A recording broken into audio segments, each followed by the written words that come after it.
a very good day, good afternoon, good evening, good morning, whatever it is, wherever you are in the world. Thank you very much for joining me again for my latest podcast. I'm going to jump straight into this one because I have a wonderful person to speak to, a wonderful person on my podcast today. I'm sure he will bring lots of giggles and smiles your way because he is a pretty funny guy. In fact, some people do call him the Mushroom. He's a fun guy. Sorry, I'll leave the jokes to the professionals, shall I? So today I am joined by Vernon, who is working very hard in supporting the younger people of the community. So I'm going to be speaking with Graham about how he is doing what he does in supporting them and pointing them in the right direction to get all the help and advice that they need, as well as providing help and advice as well to those who may need it. We will also be discussing how Graham and his team are using TikTok to bring some light-hearted humour to young people and their families, and we'll also find out what Graham has been getting up to in other people's bedrooms and what he's doing with his socks. And we'll also find out who really is the star of BBGC. So hello Graham, thank you very much for joining me today on my little podcast. It's a pleasure to have you. How are things? How are you keeping? Very well, thank you. It's lovely and sunny today. Oh, I know. Gorgeous sunshine weather, and I'm doing okay. How are you, Chris? I am very good, thank you very much. I'm also enjoying the sunshine from within my padded cell with no windows. It's wonderful. But you know, it's not too warm though, is it? Oh no, it's lovely. It's lovely. It's just nice. It's just nice. And then when I go outside, it's even nicer. Good. But good. How typical is it though? Just before we do start, how typical is it that we're not allowed out? And look at the weather.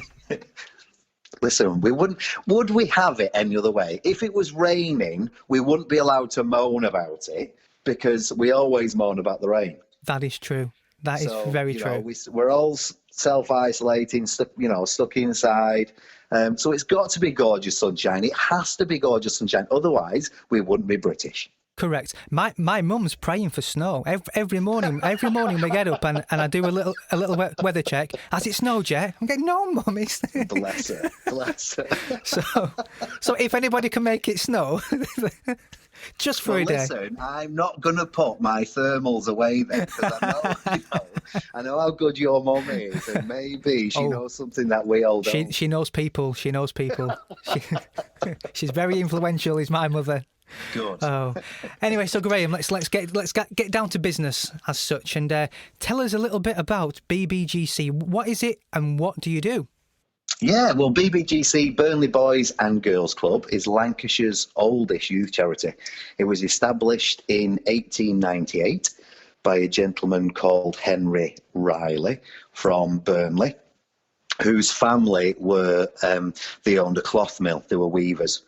So he had quite, he was quite, he had quite a lot of money at the time, and he was looking at the young boys of Burnley and that were up to no good and all the rest of it. So he started taking them under his wing, teaching them football and social skills really, and creating a better life for them to reach adulthood with as many skills as possible.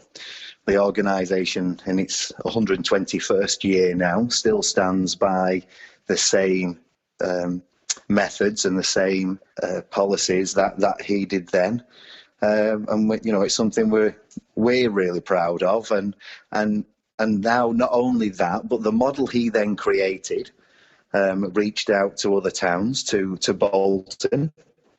So Bolton, it was originally Burnley Lads Club. And then it became Bolton Lads Club. Bolton Lads Club shared their model with another organisation that has now become Youth Zone. So Youth Zone is now national. We have the National Boys and Girls Club, and it all started in Lancashire.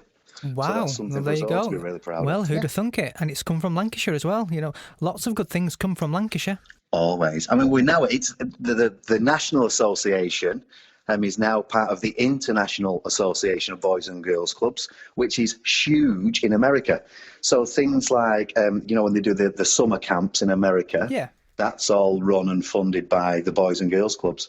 So it's an international organisation, but each organisation itself is just a local charity. So we're not funded by a bigger pot, we're all funded individually.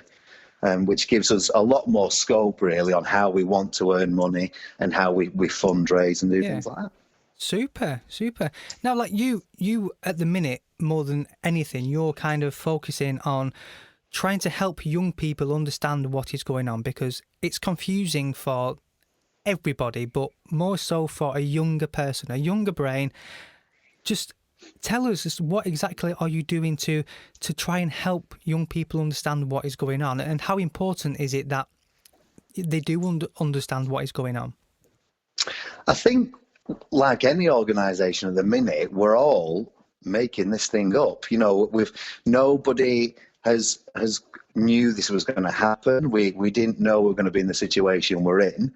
We've tried to just, bring all our knowledge together.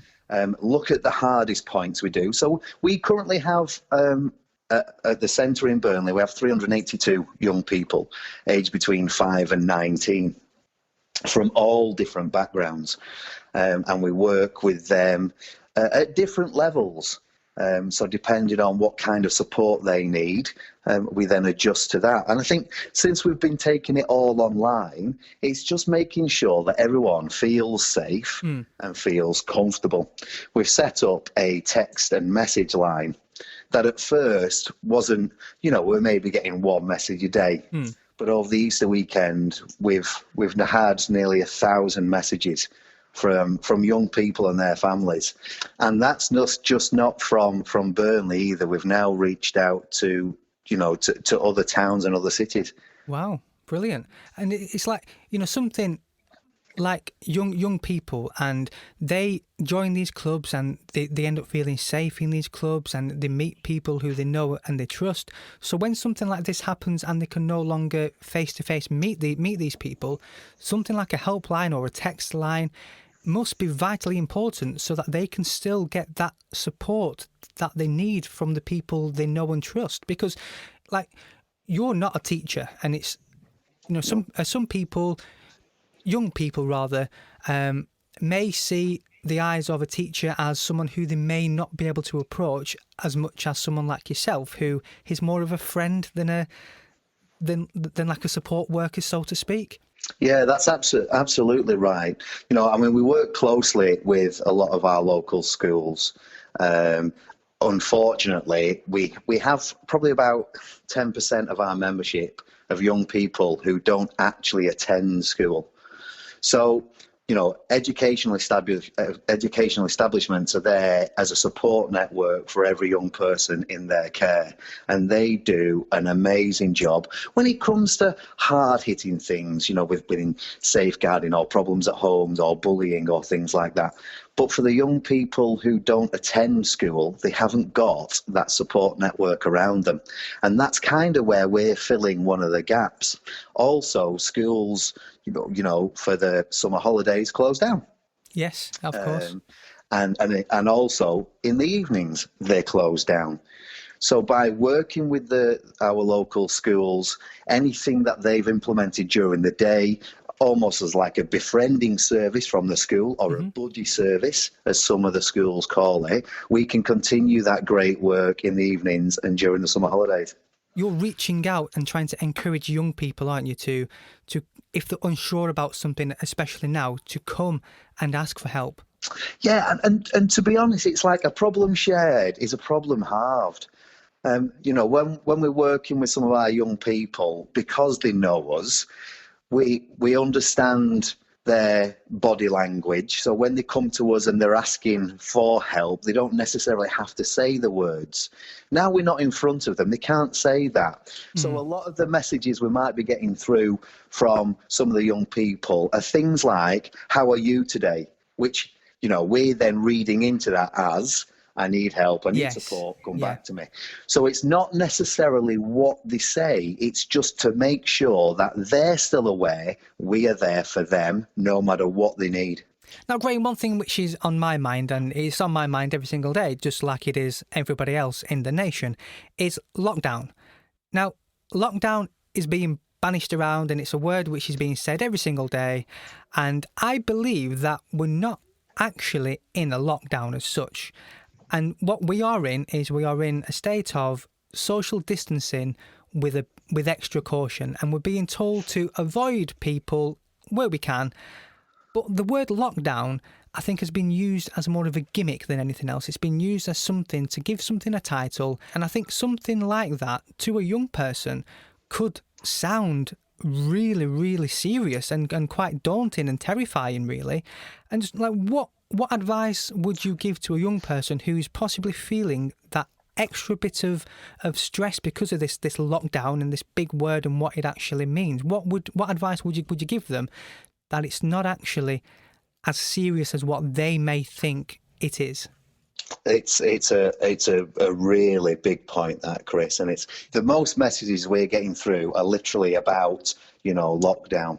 Some of our young people are calling it quarantine. That's how they're seeing it. They're perceiving this situation as quarantine, where you can't go outside, everyone's going around with masks on. And again, we're doing that to try and protect people, not because we're in complete isolation and we're in complete lockdown. A complete lockdown would be when the military were patrolling the streets. So we're not there, and no other country in the world has actually got to that situation, thank God. So hopefully it's not going to come to us. But the young people are seeing it as a quarantine, or as if, they're not even allowed outside. If they go outside, they're frightened of what's in the air. Yes. Yeah. And all the evidence is there to support that at this moment in time, it's not an airborne virus, although we can catch it within a metre of somebody else. And I know the young people are confused about it because of what they're reading on social media. The word lockdown is just a buzzword. Yeah. And when it comes to buzzwords, the media jump on it, the media hype on it, they'll get a hashtag behind it and it'll go viral in seconds. Yes, exactly.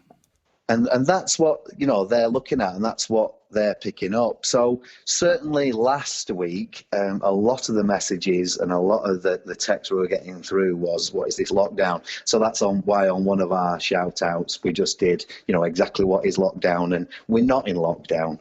Like you quite rightly said, we're social distancing, we're staying at home just to try and ease the NHS so we don't have literally hundreds of thousands of people who need hospital attention immediately. Yeah, exactly. I mean, there was a video which I saw on social media a couple of weeks ago, and as soon as I saw it, I instantly pretty much understood what social distancing was and what the aim was, and just how important it is for the NHS especially, that we keep to these rules. And what it was, this video was a man with a bucket of water, and he was pouring it from one container into another, and then it was leaking out through a hole in the bottom to another container, smaller container. And basically he was trying to get his point across of, if we flood the NHS, and then the people coming out the bottom are the people who are getting better back into society, which is the smaller container, we would very quickly it would overfill and it would overflow, and would end up flooding the NHS. And it was a really good video to watch because, like I say, it instantly made me realise. I thought, yes, that's exactly what this is about, and that's what you're trying to do. And something like that, if other people were to have seen it, and young people maybe, they may have just realised that actually, we're not on a lockdown. It is for a reason, and this is the reason. It is so we don't flood the NHS and put extra pressure on the very limited amount of resources that they currently have. And going back to the whole quarantine thing, it's that itself again is a massive word, and the media, they have a big part to play in this, and they, as also mentioned about these key words, these tag words, lockdown, quarantine, isolation, the words which people click on, the words which people, and you know, I mean, I partly am guilty because I've called this podcast Lockdown Podcast for no other reason than at the time it kind of fit. Thinking about it now, was that a good thing to do? You know, am I joining in with the media hype and stuff and using, you know, saying something which is not actually that? You know, who knows? But it's just the media do have a big part and are influencing younger people more than anything, to a point where they are feeling petrified to even go out and what might be in the air. And, you know, yeah, it's a strange one. But coming from this, so to speak, social distancing with caution, let's call it, rather than lockdown, we have some good which has come, and this, the amount of people turning to social media to communicate and keep in touch with people. Is this something you are advising your young people to do? Absolutely. I mean, we actually sit on early help for East Lancashire. So we sit on the safeguarding panel. We're the only youth organisation to sit on there for safeguarding for Lancashire County Council. And because of that, we can, you know, put out there a lot of the messages that from the young people. So we're getting their views to be able to write policies and procedures then for all the organisations across Lancashire. And one of the things that has really come from that is we were given a list of the top 10 worst social media platforms in the world. Right. And one thing we've actually found ourselves doing, because of the number of young people that use these platforms, we've had to almost suck it and see and start using these platforms ourselves. Right, okay, yeah. And some of them are actually really good fun. But it's how certain perpetrators are using to get to contact young people. Mm. So by saturating the platform with positive stuff and with real good messages and with fun things that we know are safe, that in itself, hopefully, is being able to reduce the amount of bad things that are already on one of those platforms at this moment in time. So, you know, we're using it as a positive tool, although within safeguarding, we've been told to stay away from it for several years. Mm. So in a way, all young people now are the social media experts. And that's now also reaching out to other families. TikTok, you know, I've seen TikTok videos of young people with their parents who normally would never integrate within the house at all. TikTok is something I haven't yet dabbled in, and I'm sure I will do at some point soon. But you've been getting your teeth stuck into it, haven't you? Just tell us a little bit your TikTok challenge. The TikTok challenge. So I have an 11-year-old daughter who is mad on it. As all young people are. And looking at some of the videos and looking at some of the things they're doing, they are so simple and so easy.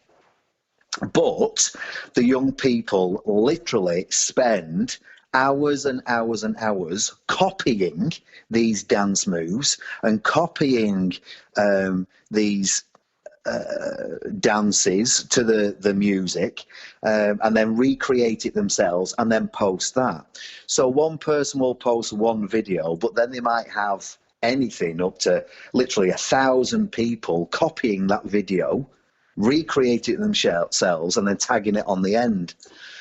So there's a lot of famous people now creating these TikToks. So one thing we wanted to do to try and keep the family spirit going was to create our own TikTok challenge whereby the young people teach somebody else in their household, whether it be another sibling, whether it be a parent or whoever is looking after them, to share their knowledge in how to use TikTok.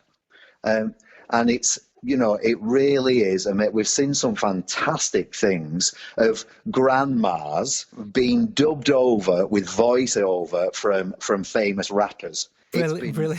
that. It's absolute. Some of it is absolutely Brilliant. incredible. Brilliant. And again, we would never ever see this.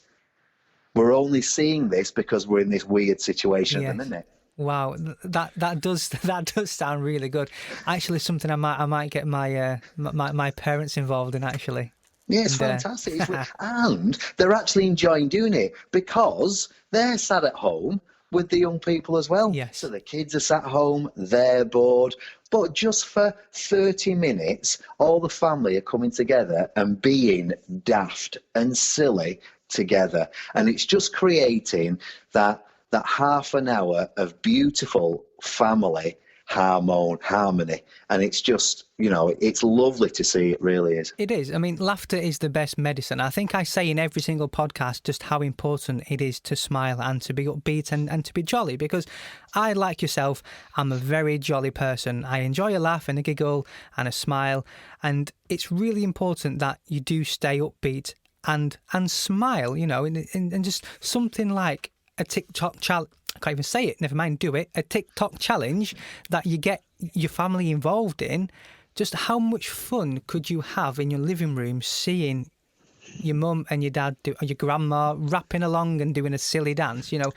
It makes you laugh, it makes you smile, and it eases the pain of what is going on. Now, you've got another challenge as well. You've got another little thing going on, which really, I heard a little thing in one of your videos, and I thought, what is this? What is he doing? And is that the sock challenge? That's the sock challenge. Yes. I'm intrigued. Come on, what is the sock challenge? So within my household, and I don't know about yours, Kris, but we have a board next to the washing machine for all the odd socks. Right. And I don't know how our washing machine does it, because I remember when I bought our washing machine, it never said in red, this is a health warning that we will guarantee to separate your socks for many, many months. It definitely didn't do it. But in our household, we have a sock board and it's always full. So I was thinking about social isolation and what we're all doing and how sad it all is. But actually, these socks on my sock board have been doing that for years. Oh. They've been isolated from their partners. They've been isolated from their mates, and they've been on their own. So the sock challenge was a shout out to all the young people to say, give the odd socks a new lease of life. Give the odd socks purpose. So rather than just being stuck on a sock board or wherever your odd socks in your house end up, collecting dust, to give them a new lease of life.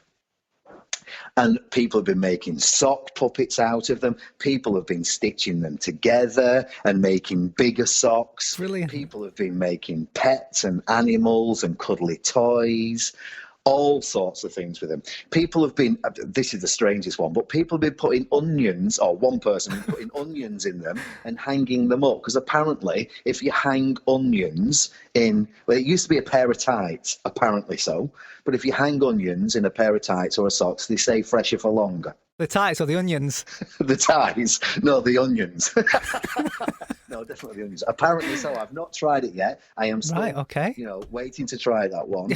But that's the sort of things we're getting. It's unbelievable. I never knew people could come up with such, fantastic methods of looking after an odd sock. Well, that's a challenge I can definitely get involved in, because I have a lot of old socks laying around my house. So that's one thing I can definitely get stuck into. I'm not sure about the onion thing though. No, but I need to Google it. I think part of me wants to try it. Look into that more, because the person who came to it said that, can we also use socks with holes in? Well, yeah, of course you can. You can use any. The only guidelines really was that it's an odd sock. So don't start going into your parents' sock drawer and taking out their best posh socks that they wear for weddings and things. Brilliant. So yeah, it was really. But again, it's created those moments where people are going to go, "Oh, do you remember we did that with the socks?" Yeah. Yeah, and it's because so simple. It is, and it's something you would not think about. And we all wear socks, and we all have have odd socks. So something like that is it's making something out of what is normally a bit of a pain in the bum for your mum. You know, it's it's making something out of another situation. And is that going to be your slogan now? That will be my slogan, yes. A bit of a pain in your mum for your bum. Don't be a pain in the bum for your mum. Get your odd sock and stick an onion in it, yes. So, Graham, just as we are both smiling and having a giggle, you have another campaign sort of thing going on as well, don't you? Along with your BBGC talk, you have your BBGC Smile. Just give us a little bit more information on this. BBGC Smile was a very kind lady who runs a very successful marketing company. Reached out to me on LinkedIn and just said, looking at some of the stuff you're doing, it's fantastic. Do you want to talk to me and I'll give you some marketing advice? It's free. So listen, am I going to refuse it? Not at all. So I was on the phone to her for about an hour and a half, telling her all about what we do and how we do it and everything. She, pretty much like yourself, had looked at all our social media platforms and stuff. And she said one thing she was getting from everything was how much fun and how much laughter it was. So she said, what's your hashtag? And I was like, supporting young people. She said, too long, too boring. And she said, can we Zoom? So I said, can we Zoom? What's a Zoom? So she introduced me to Zoom, which for anybody who doesn't know is like a video calling conference, but you can have loads of people on there at the same time. And it's a free app and it's brilliant. So I Zoomed with this lady and she said, right, you need a banner behind you with all the details on it. And after our long conversation on Zoom, she said one thing that she got from me personally was that my smile is infectious. So she said she got her team working on it, and just those words from that, they came back with BBGC Smile. And just to share a smile, you can do it through a window, you can do it through, over FaceTime or anything. But actually, you can hear a smile in somebody's voice. You can. So to spread a smile and to spread the love is really, really simple. And it's something that each and every one of us can do many, many times a day. It doesn't cost anything, but to the receiver of that smile, it could and probably will mean the world. So that's why we came up with BBG Smile. We're just shouting out and doing random acts of whatever, fun things. We've done a couple of live shows, myself and Bethany in there. The first one, I think we had about 300 viewers. The second one, we had over 1,000. And from countries I've never even heard of. It really is bizarre. But I was doing things like ringing people up and talking to them over the telephone, just having random conversations. And this all went out live, and we've been giving tips out and just making everyone just smile, just for that moment in the day when we can just forget about everything that's going on for a couple of minutes and just smile. And smile, because it's one of the most infectious thing ever. And I know at the minute there's something else which is infectious, which is on people's minds, but forget about that. A smile is far more infectious, and it's one of the best things to do in a day is smile. And as you say, just somebody who you might see passing by your window, if they happen to be a nosy Parker and staring in, give them a smile, because they might smile back, and that could be that one smile that cheers up their day. So in your little team of doing your broadcasts, there's you and there's Beth. But there's a third party, there's a third person, isn't there? So out of all three of you, who actually is the star of the show? Let's be honest, there is an unsung hero who's the star of the show. There is, and I'm not, I'm not being funny now, but I've put hours and hours and hours and hours of work into, what I do in now my profession. And I have never received as many comments or as many messages or even as many gifts as this one person has received. And he's appeared for maybe, 20 seconds at a time. And it's Buddy. It's BBGC Buddy. BBGC Buddy. And who is Buddy? So Buddy is my cavapoo. So, and he Excuse comes me? to the he's a cross between a poodle and a Cavalier King Charles. So he's a Cavapoo, not Havapoo, but Cavapoo. But he comes to the club with me at times. We have a couple of young people there who don't communicate very well with other young people, and because Buddy is just such a buddy, and he's just such a bundle of love, and he wags his tail at everybody. I came up with the idea one day at work to take him with me. He's absolutely transformed these two young people's lives. Both of them are now communicating and talking openly with other young people and with adults, which is even more special. So it was time really to put Buddy onto BBG Smile. Well, he's had gifts mailed out to him. He's had pictures drawn of him and posted to the club. He's had lots and lots of messages of love. We're even thinking now about getting his own TV channel because he's just become so popular. He has had letters of thanks from Anton Deck, and he has had letters of commendation from Her Majesty the Queen. So, his stardom is just absolutely. I am joking about those last two, by the way. But it feels like it. Oh, it's great, though. Who's the one though? who has to take him a walk twice a day? Me. Who's the one who even has to pick up his ablutions? Me. However, who's the one who's getting all the thanks and all the love and all the messages? Him. But every celebrity has got their advance crew, and you are just Buddy's advance crew. And that's all it is. Well, I've been called some things in my time, Chris, but I think an advance crew is probably the first. Oh, it's great though, isn't it? Just how animals can have such a big footprint in the social media scene. I mean, as we speak, my bundle of joy is barking its little head off outside, and it's the reason why I stopped posting pictures of my two dogs on social media was because they were getting more attention than what I was.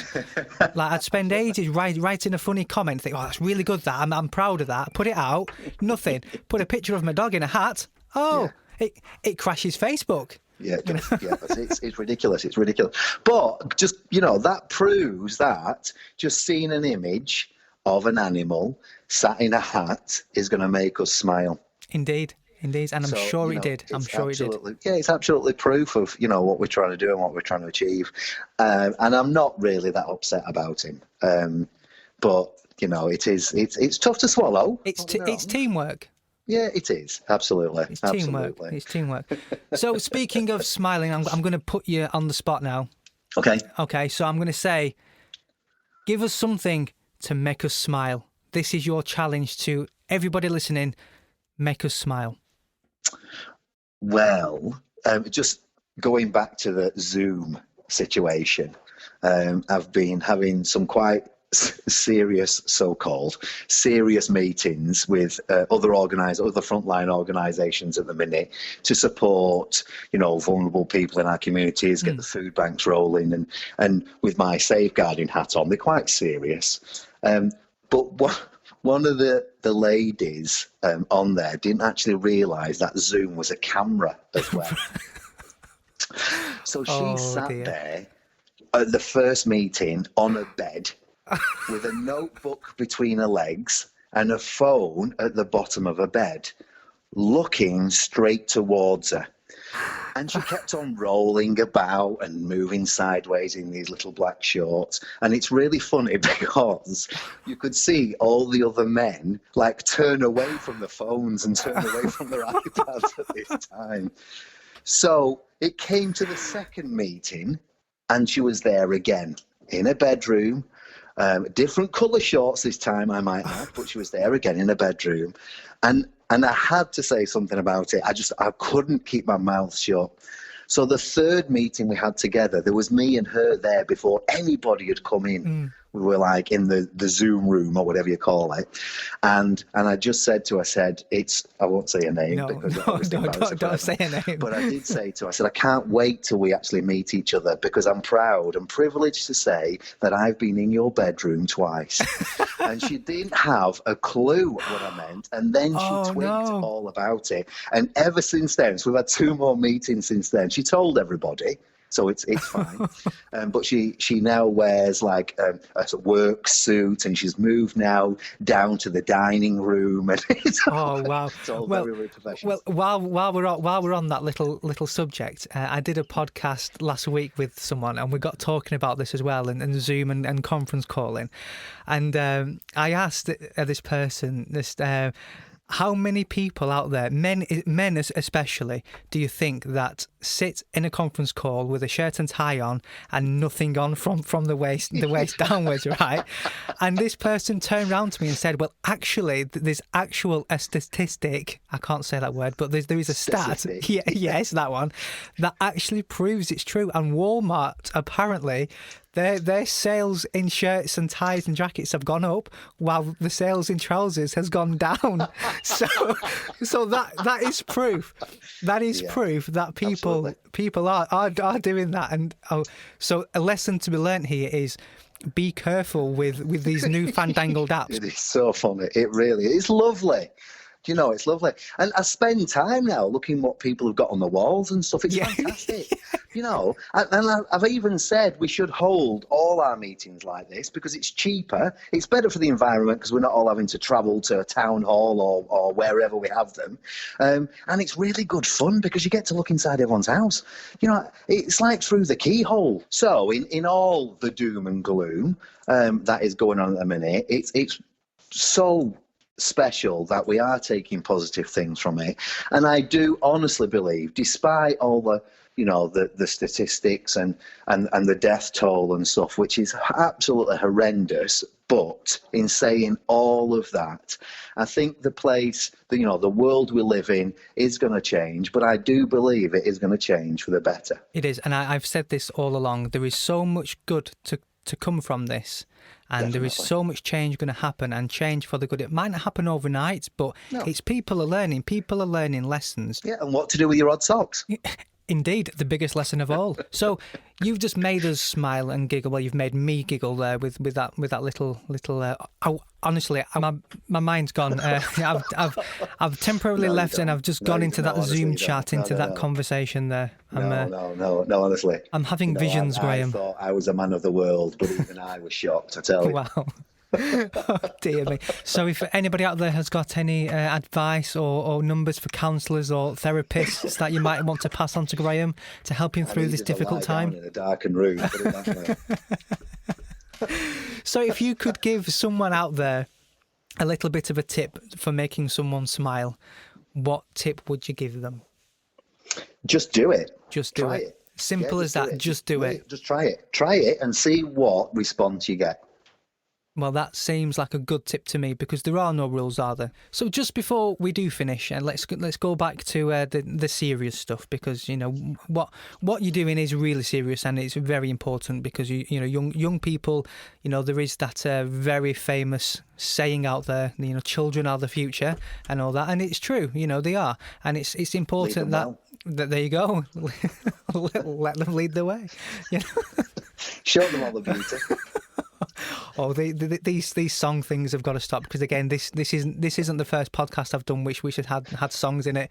I'm going to get copyright claims left, right, and centre if I'm not careful. Oh dear. But no, it's very important that children are protected and they are guided and their minds are educated in the right way. Yeah. So this is for more the adults out there who might be finding it difficult to relay information and give facts to the young ones in their life. What advice would you give to these adults to help them pass on their knowledge and the facts as such, to make the young people understand and make them feel at ease with what's going on? Like we've said to everybody at the minute, you know, we just said ask. Don't be frightened of asking. It might feel like it's the most silliest question, I assure everybody it's not. We're working with lots of other agencies at the minute, frontline agencies who, like ourselves, at times we have to deal with horrible, horrible things. However, it's not always horrible. And just letting somebody reach out and just being able to ask the question is the most simplest thing. Speak to a friend, speak to a relative, and ask anybody. You don't necessarily have to phone 111 or an emergency service. Sometimes if it's important to you, it's important to ask. So, Graham, just before we finish and say our goodbyes, because I'm parched and I'm gasping for a cup of tea, is there any links or places you could point people to go to get advice and tips and support and things? Just go through now. Just give us some shout outs, give us some links, give us some information on where to find stuff. Yeah, brilliant. And I know at the moment with our BBGC Smile line and the messages coming in through Facebook and stuff, like I said, just over the Easter weekend, we've had just shy of 1,000 messages over the weekend, and 5 of those messages were only referrals to an upscale agency, so either social services or safeguarding, public protection or the police. So out of nearly 1,000 messages, only 5 of them needed to actually go somewhere else that we couldn't answer. So I think that's why, we have an array of tools in our tool bag to be able to signpost anybody to another agency. That's our area of expertise. If somebody comes to us with a problem, if we can't fix it directly ourselves, we'll know somebody who can. And if we don't know, we will find out for you where you need to go with it. And we're working with, national agencies who have got many trained members of staff in every single field, and they're literally just waiting patiently for us to signpost to them.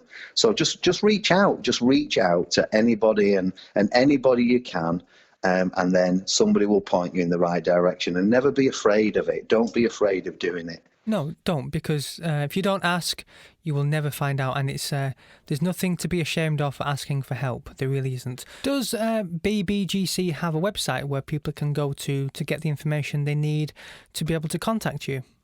Does bbgc.org.uk. Everything's on there, all the contact details and stuff, and the links to our social media platforms.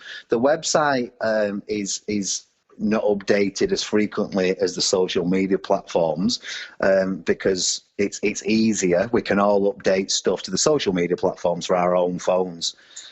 So it's all the social media platforms that are updated hourly by myself and the team, and that's where the majority of messages are coming from young people, because that's how they communicate. So that is bbgc.org.uk, and on there people can get all the links to your socials, and they can make contacts if they need to.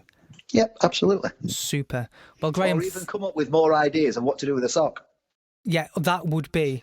I'm gonna keep track on this now, because I'm intrigued, especially the onion. I will start posting some of the pictures. Oh, I must do. Please do. Some of them are really funny. I can well imagine. Now, Graham, it's been an absolute pleasure talking to you. And you, Chris. And I'm glad that you're okay. And I'm glad I'm fine. Your family's okay and staying safe. We are. And looking after each other. We're enjoying being inside. We're all in this together. And if one thing we can be certain of, we can all do one thing together, and that's be happy and smile. Absolutely. As best as we can. So, well, Graham, I'm going because the kettle is calling me. and I'm sure Buddy's calling you as well. I think Buddy. He's ready for his walk. Buddy wants his slave back. He wants his 4 o'clock. Well, Graham, thanks again. I will speak to you very soon. Look after yourself. You take care. Take care. Bye for now. BBGC Smile, everybody. See you soon. Bye. Well, thank you very much, Graham, for that. That was an absolute pleasure to have you on board and have a chat, and to keep up the work you are doing in supporting the young people through this rather difficult and quite traumatic time, really. I look forward very much to your future TikTok videos. I'm looking forward to seeing those, and also the sock challenge. I've got the onion on the mind still. You know, the sock challenge. And anybody out there who wants to get involved, then do go to bbgc.org.uk. Follow all the information on there. Follow the links to social media. And if you do have some odd socks you want to send their way, or even do your own and send your own completed little sock friend in, then I'm sure Graham and his team will welcome them with open arms to the rest of the sock gang. Now, I will be back very soon with another episode of my lockdown podcast, or should I say rather, my social distancing with caution podcast very soon. But until then, keep being safe, keep being careful, and most importantly, keep washing your hands. My love to you and all your odd socks.